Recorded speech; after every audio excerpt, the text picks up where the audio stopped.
Can I say just what a pleasure it is to be in Newcastle again, to be at this great museum which is 75 years old, and to have such a wonderful audience. I hope I'll be able to answer some of your questions, and I look forward to our discussion over the next hour. This is a great city and a great region. I'm proud to be here.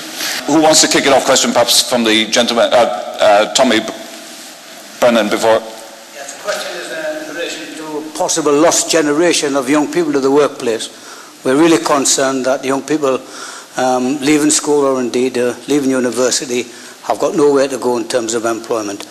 And one of Thatcher's legacy was a lost generation, and I'm quite sure the Prime Minister doesn't want a lost generation under his regime. You talk a lot about apprenticeships, Prime Minister. We've got a worse global recession than we had in the 1980s, I'm afraid, because what's happened around the world is that the banking system has failed.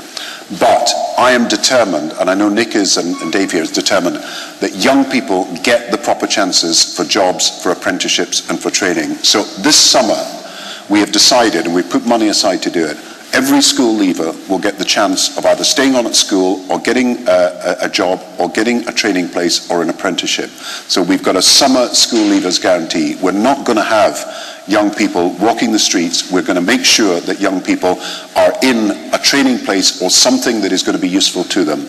If you've been unemployed for more than a year and you're under 25, we will guarantee a job or a training place. We're not going to have this lost generation. We want people to get back to work quicker than that, but if they're not back to work by then, we have put aside the money for that guarantee to be enforced from January next year. Apprenticeships. Now, everybody knows that apprenticeships are the key to the future.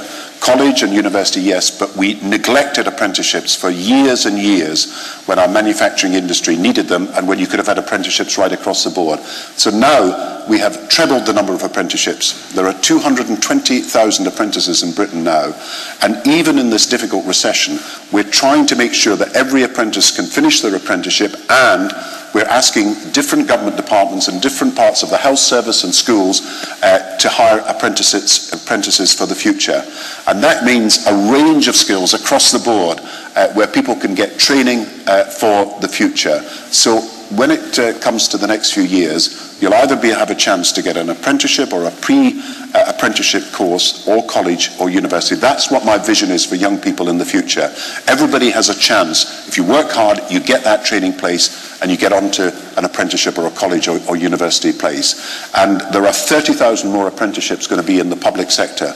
The health service is taking on apprentices really for the first time. It never did. Schools are taking on apprentices. We've even got an apprentice in number 10 Downing Street, and some people think he's doing a better job than me. So we've got new people coming in, and we are determined. You're absolutely right. No lost generation.